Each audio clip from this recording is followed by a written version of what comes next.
राजनीति से काम तक, अपराध से अंजाम तक, खेत से खलियान तक, खिलाड़ी से मैदान तक, सितारों से आसमान तक, हर खबर पर होगी हमारी नजर। पल पल बदलती देश और दुनिया की खबर पाइए सिर्फ इंडिया टाइम 24 पर। सुबह हमारी, बात आपकी। नमस्कार दोस्तों, इंडिया टाइम 24 में मैं हूँ आपके साथ नीरज सिसोदिया। हमारे नए प्रोग्राम विधानसभा के खेवनहार में आप लोगों का स्वागत है। आज हम आपको मिलाने जा रहे हैं नामित सभासद लेखराज मोटवानी जी से। लेखराज मोटवानी जी से हम बात करेंगे कि विधानसभा चुनाव को लेकर क्या तैयारियां चल रही हैं और आगामी रणनीति क्या होगी भाजपा की कैंट विधानसभा क्षेत्र को लेकर। मोटवानी जी, इंडिया टाइम 24 में आपका बहुत बहुत स्वागत है। धन्यवाद, नमस्कार। विधानसभा चुनाव जो होते हैं उसमें स्थानीय पार्षदों की अहम भूमिका होती है। एक तरह से विधानसभा का खेवनहार उन्हें कहा जाता है और इसी के चलते हमने अपनी ये पेशकश शुरू की है। हम सबसे पहले ये जानना चाहते हैं कि क्या विधानसभा चुनाव वाकई स्थानीय चेहरे पे डिपेंड करेगा या उसका मुद्दा नेशनल या राज्य स्तरीय होगा? हमने पूर्व में भी सरकारें देखी हैं, लेकिन वर्तमान में जो माननीय योगी आदित्यनाथ जी की सरकार है, इन्होंने काफ़ी हद तक ये भ्रम की स्थिति ख़त्म कर दी है कि सबका साथ, सबका विकास और सबके विश्वास से सरकारें काम कर रही हैं, चाहे वो उत्तर प्रदेश की योगी आदित्यनाथ जी की हो या केंद्र में माननीय श्री नरेंद्र मोदी जी की।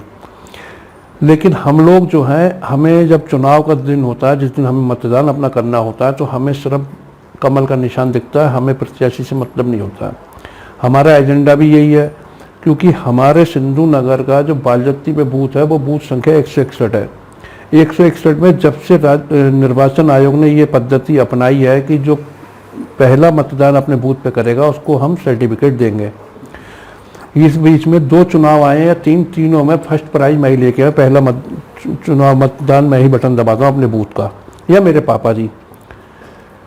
लेकिन इस समय जो भाजपा जो मुख्य एजेंडा है वो ये देखा जा रहा है कि तुष्टीकरण की नीतियाँ लोग अपनाने की कोशिश करते हैं, वो माननीय योगी जी होने नहीं दे रहे हैं। फिर उसके बाद जो उन्होंने एक नारा और दिया है कि स्कूलों की कायाकल्प और स्मार्ट सिटी के अंतर्गत शहरों में जो काम हो रहे हैं, गुंडा राज बिल्कुल समाप्त कर दिया गया है। 2017 तक 16 तक मैं अपनी बेटी को कोचिंग सेंटर पे लेके जाता था और लेके आता था। उसके बाद 2017 में माननीय योगी आदित्यनाथ जी की जब सरकार आई तो मेरी बेटी खुद एक्टिवा लेके कोचिंग सेंटर जाती है और आती है। इतना बड़ा अंतर हमने देखने को मिला है। अब स्थानीय स्तर पे बात करें, आपके कैंट विधानसभा क्षेत्र के अंतर्गत आपका ये वार्ड पड़ता है जी। कितने बूथ हैं इस पे और बूथ स्तर पर आप लोगों की क्या तैयारियां चल रही? क्या आपको लगता है कि पार्षद की विधानसभा चुनाव में कोई अहम भूमिका होती है? नहीं, पार्षद की भी होती है और पार्षद के संग संग जो संगठन के लोग हों उनकी भी भूमिका रहती है। हमारा मेन एजेंडा जो होता है मतदाताओं को मतदान स्थल तक पहुंचा के आना, उनका मतदान कराना, और उसमें हम लोग प्रथम चरण में ही ये काम पूरा करते हैं। पर हमारा जो बूथ है वो हमारा दोपहर के बाद खाली हो चुका था। हमारे यहाँ की पोलिंग जो होती है सिंधु नगर की और सिंधी समाज की 100% पोलिंग होती है। कोई भी मतदाता इस चीज़ से वंचित नहीं रह पाता जिसका मतदान ना हो सके। हमारे यहाँ ये ड्यूटी मिली होती है और हम इसका बखूबी निर्वहन भी करते हैं, क्योंकि ये संस्कार मुझे पापा ने भी दी हैं और मुझे संघ से भी प्राप्त हुए हैं।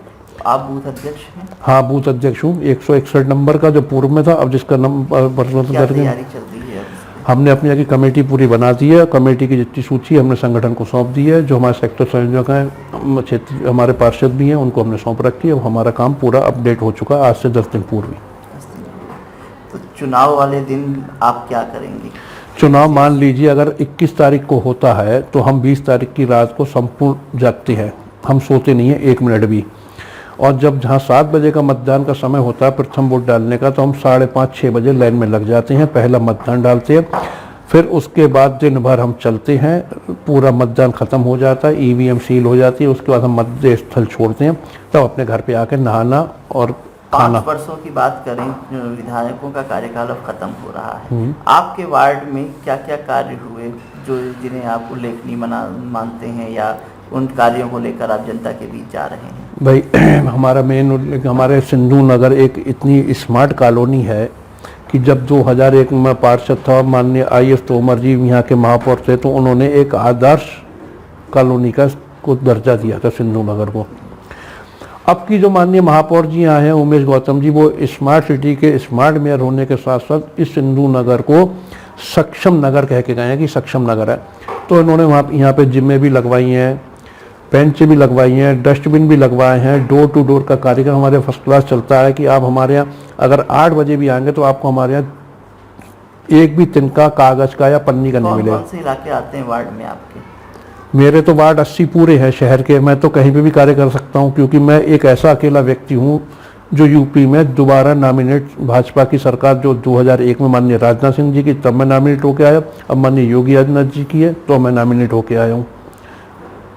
तो ये जो 80 वार्ड हैं, 80 वार्डों में आपको क्या लगता है कौन से उल्लेखनीय विकास कार्य हुए हैं भाजपा के शासनकाल में पिछले 5 साल में? भाई अभी आपके विधायकों ने करवाए हों कोई? भाई माननीय राजेश अग्रवाल जी हमारे कैंट के लोकप्रिय विधायक हैं। 5 बार वो शहर से जीते, 2 बार कैंट से जीते हैं।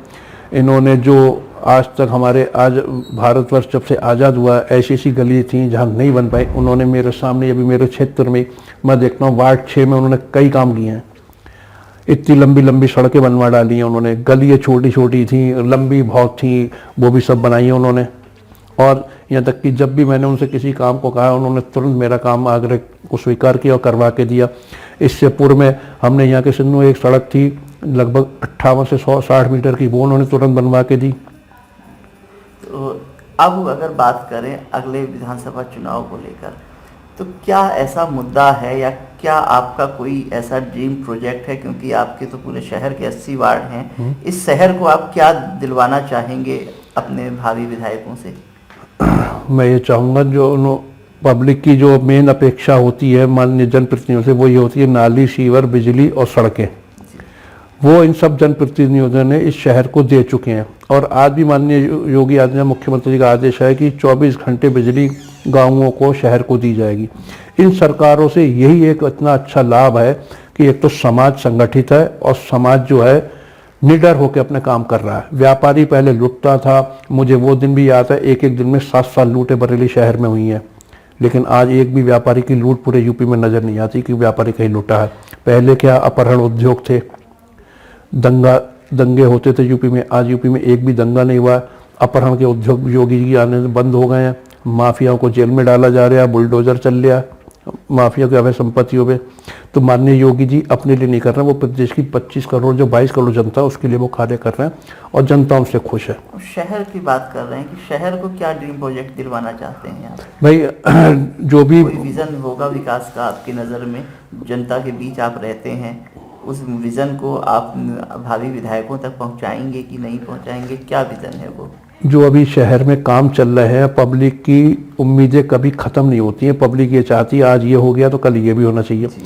जनता जो भी चाहेगी और विधायकों के, सांसदों के, मेयर के अधिकार, पार्षद क्षेत्र में जो भी अधिकार क्षेत्र में आता हो वो जनता को हम उपलब्ध कराएंगे। देखिए आज देखिए फ्लाईओवर बरेली में 1-2 हुआ करते थे, आज 10 से 11 फ्लाईओवर बरेली में हो गए। पानी की टंकी नहीं होती थी, समस्या थी, आज माननीय राजेश अग्रवाल जल निगम से आजाद इंटर कॉलोनी टंकी बनी, जिससे गंगापुर, कालीवाड़ी, पुराना शहर, सैटेलाइट चौराहे तक का, रामवाटिका तक का, खुरमवाटी तक का जल पानी मिल रहा है लोगों को पीने के लिए। और आने वाले समय पानी का कितना बड़ा संकट, लेकिन हमारा सौभाग्य है कि हमने बरेली शहर में जन्म लिया, यहाँ का पानी सबसे अच्छा है। और उसके अलावा सड़कें तो देखिए, नाली देखिए, नाले देखिए, कभी इतना विकास नहीं हुआ होगा। मेरा तो मानना यह है हमारे 2 कार्यकालों में, मेयर के पूर्व में, चाहे वो कोई भी मेयर रहा, मेरा किसी से इंटेंशन नहीं है, इतना काम नहीं हुआ जिस कार्यकाल में इतना काम शहर में हो रहा है। बहुत अच्छी बात कही आपने, जगह जगह विकास कार्य चल रहे हैं। यही वजह है कि लोगों को काफ़ी परेशानियों का भी सामना करना पड़ रहा है, क्योंकि सड़कें कई जगह पर खुदी हुई हैं। विकास होता है तो निश्चित तौर पर परेशानियां भी झेलनी पड़ती हैं।